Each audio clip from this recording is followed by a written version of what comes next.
Hey guys, today we're going to be talking about how Proposition 19 is going to affect your real estate assets, as well as some of the other things that you'll need to keep in mind heading into 2021. I'm Thomas Meister. Let's get started.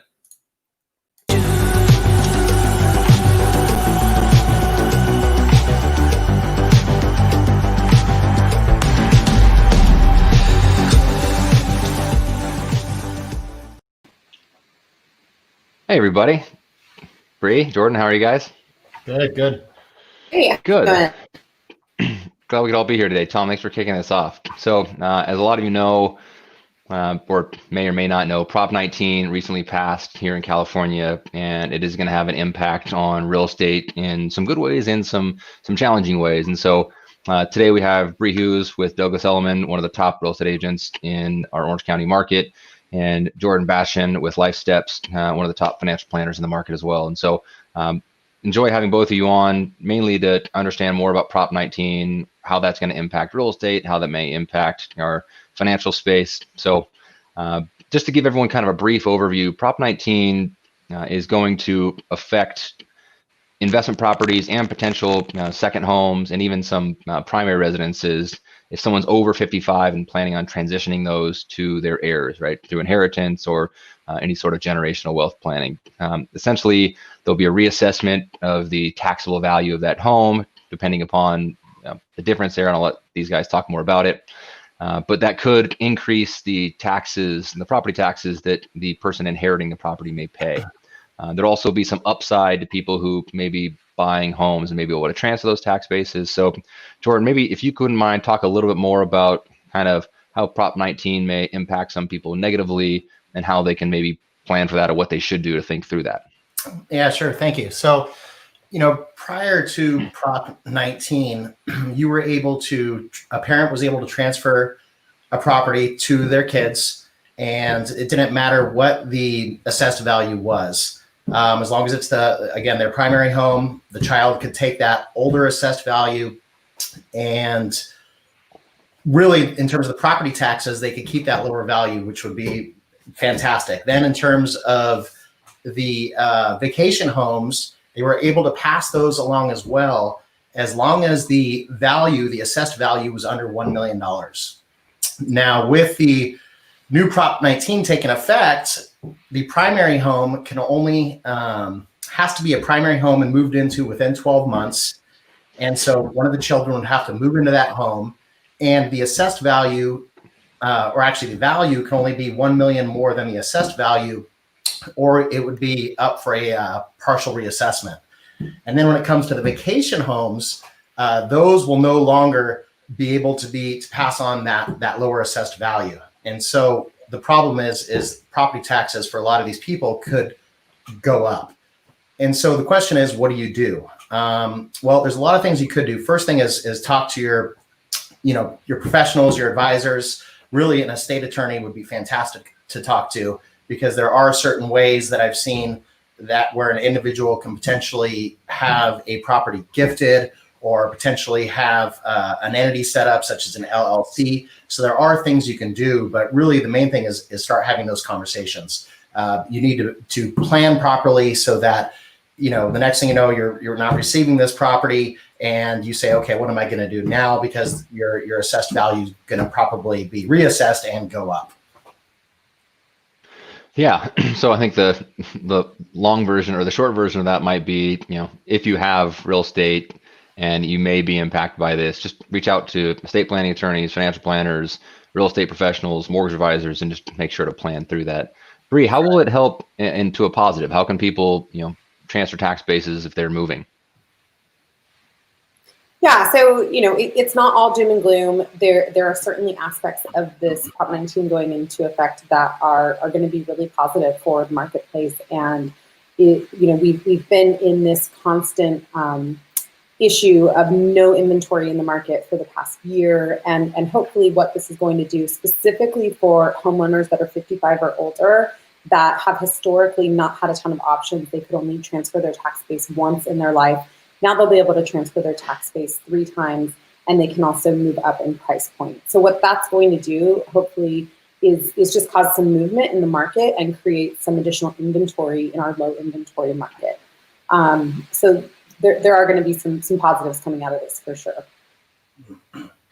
And so with these changes, my expectation is there's probably going to be some movement in the market, right? You'll see maybe some more properties that we desperately need to come on the market because our inventory is so incredibly low, and obviously demand is incredibly high from buyers that want to take advantage of good affordability.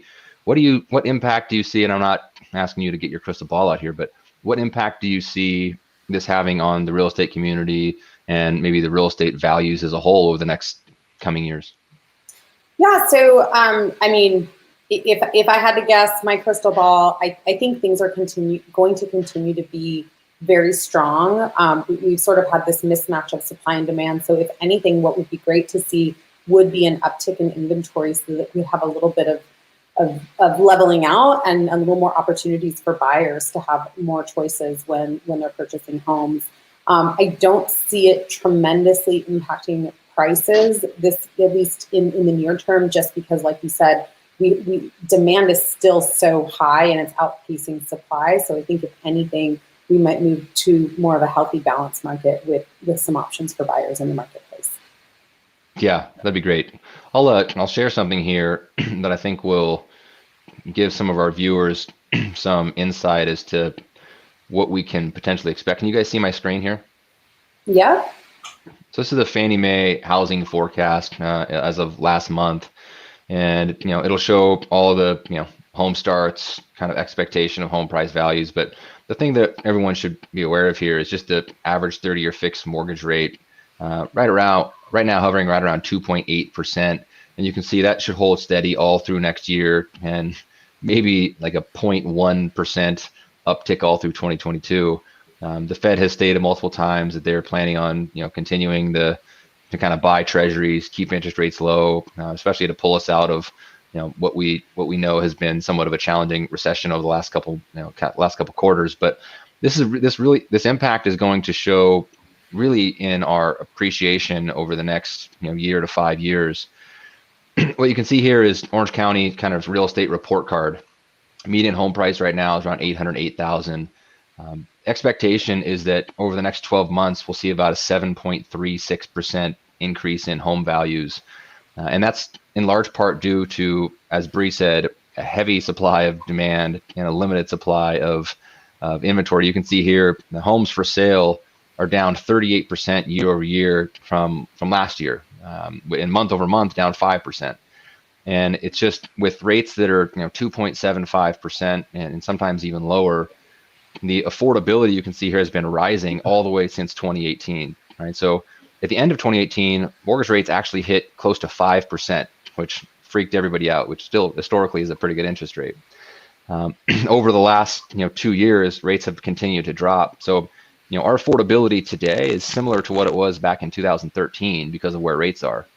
Obviously not as good as it was coming out of the crash, but quickly approaching that. And there's some speculation, and I don't want to get everyone too excited, but there's a Pennsylvania Fed chair who actually said that they could see 30-year fixed rates even with a 1 starting with a 1 in the coming year.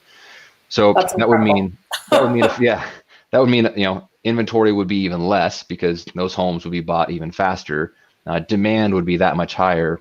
And the thing that's going to move this 5-year number, right, which is the 38% growth over the next 5 years, is really the demographics. Right, you can see 455,000 people, and this is just here in Orange County, between 27 and 35, so entering their prime first-time homebuyer years. 413,000, 36 to 44, and then you start getting into close to 800,000 or over 800,000 people that are reaching the point where they're going to have to start thinking about maybe divesting out of some of those investment properties or those second homes that are here in Orange County. So we think that we'll continue to see a pretty heavy amount of demand, and the only reason why why home values aren't going up even faster is just because not as many of them can sell, because not as many of them are for sale. So I think that this will help. You can see here number of homes that are actually being built by home builders in the county versus the number that are needed, which is a massive amount more. So we're just not going to see the demand created. So it needs to be, this may actually spur more homes coming on the market. And as Bree said, potentially moving into a little bit more of a balanced market, probably not a fully balanced market, but at least not an incredible seller's market as it is today. You guys have any thoughts on that, or any feedback or advice? Yeah, I mean, one thing I would say is I think sometimes when people hear, oh, it's a seller's market, there's no inventory from the buy side, there's people are scared to jump into the market. But what I would say is that we're in this perfect storm that, yes, it's a great time to be a seller. There's not a lot of inventory. Homes are selling quickly, but it's also a great time to be a buyer, as Ryan pointed out, with the affordability index being where it is. So not to be discouraged, it's really, really, really important to have a good team, interview a few real estate agents, mortgage advisors, speak to your financial advisors, because you want to have a strategy in place. That's what's going to ensure that you're winning and you're able to get into a home at this low interest rate environment. Yeah, couldn't agree more. And Jordan, with, I'm not sure if there's a direct correlation or more of an ancillary correlation between Prop 19, real estate values, and what people may do in the financial sector. Maybe if they're divesting out of real estate, moving more of that money into equities. What do you expect to see from people who may be necessarily sitting on cash right now, like waiting for a drop in home values, waiting for a drop in equities prices to kind of get in? I know that there's a lot of economists that expect 2021 to be a pretty banner year in terms of investments, but love to hear your insight there, as I'm sure our listeners would as well. Yeah, I mean, when I look at real estate and I look at what's happening right now, like you said, there's a huge lack of inventory. So even with Prop 19 coming in, yes, you may see a couple more houses on the market, but I think that's a good thing. I think the important part, as you guys mentioned as well, is the Fed. We seem like we have a Fed that isn't trying to be, trying to raise rates. Rates should remain low, which is good. I think you're also going to have, a potential stimulus come through, which is going to help the markets. We still have a lot of cash on the sidelines. There's a lot of cash that's sitting out there right now, especially with some of the yields being so low. You have, the bond market, which is you have a lot of people in cash. Again, people are ready to make a move, and so that combined with a low Fed, a potential stimulus package, potential for the vaccines after they're rolled out to somewhat try to get back to normal after the year we've had recently. And so I think, with an unemployment rate as well, that should decrease over time as people are getting back to work. These are all positives that can really help out the market. And so I think with adding a little bit of inventory to the market, again, we're always looking for people to have a very diversified portfolio. And so having some equities, having some real estate, we still think that 2021 will be a pretty good year. Yeah, awesome. Well, kind of in closing, I want to be mindful of everybody's time. Maybe give anybody listening some quick advice as to if Prop 19 is going to impact them, or if it might impact them, if they're interested in potentially buying or selling or investing in the market. If you had to give a 1-minute piece of advice to somebody who has more questions than answers, Jordan, maybe start with you. What would that look like? Yeah, I think the most important part about us having this is actually having the conversation. It's so important to be reaching out to this is obviously new for everybody, but this starts the conversation as, hey, maybe we should do some planning. I should probably reach out to my trust attorney. I know there's a lot of people. I've talked to a couple of different trust attorneys. A lot of them are having these conversations. There's obviously less people that are actually making changes or potentially setting up the entities, but at least they're having the conversation and they know. The last thing you want to do in any type of plan is suddenly be blindsided and say, oh, I didn't know that, or I wasn't aware. And so by having the conversations, what we're really here today is to start sparking those conversations so you can go out, reach out to your trusted advisors, reach out to your real estate agent, reach out to your mortgage broker, reach out to your trust attorney, your CPA, your financial advisor, and again, just have the conversation. And that's the best part in starting a plan. Love that. What about you, Bree? Yeah, I mean, I would certainly echo that. It's always good to be armed with good information. And I know, having worked with the two of you, that's our collective mantra, is just really being a source of education for our clients. I don't think any of us are here to sell anything. We're more so here to just educate people, making sure that they're making good, sound, informed decisions. But in terms of advice, I would say, don't make decisions based on reacting out of fear or knee-jerk reactions. I think most importantly, you've got to get with your team of advisors. You've got to look at, what are your long-term and short-term goals, and how are we going to make that happen? Given the cards we're all dealt, with the economy, with COVID, with everything else, life goes on, and we're just here to help people plan for that and make good decisions. Yeah, that's amazing advice. And I would just round that out by saying, of all the people who typically are sought out for proactive planning, Jordan, of our list of 3, you would easily be number 1, 2, and 3. Most people don't seek out real estate professionals or mortgage professionals for proactive planning. Bree, they typically will seek out you and I when they've already come to the realization that they need to buy or finance or sell a home. Can't stress enough how important it is to first of all know that my team, Bree's team, and obviously Jordan and his team, we very much are involved with our clients in proactive planning. Right? Whether you end up ever buying, selling, or financing a home is immaterial to us. Right? The thing that we can, reason why we do what we do is to help people be more confident in their decisions. So whether you meet with us and you decide, you confidently decide to buy a home, or you confidently decide not to buy or sell one, but then you have a plan and a strategy and a timeline to accomplish that, either way, you've won, right? Like, the outcome really doesn't matter. So the majority of people, and I tell this to every client, when I say, we'd love it if you referred your friends and family, but you probably don't know a whole lot of people who know what they should do. You probably know a lot of people who don't know what they should do, right? Those are the people we would be more than happy to talk to. We don't care about the outcome. And so if you're on this call and you have more questions than answers, realize that all of us are here, and a lot of really great professionals in our industries are very focused on proactive planning, not just reactive transactions. So feel free to reach out to us. Jordan, thank you so much for your time. Thank you, Bree, it was awesome having you today. And for everybody who was with us, thanks so much for your time. Hopefully you guys learned something, and have an awesome holiday season, and hopefully a really great 2021. 2020 is almost over. So that's the best news we've heard all year. Yeah.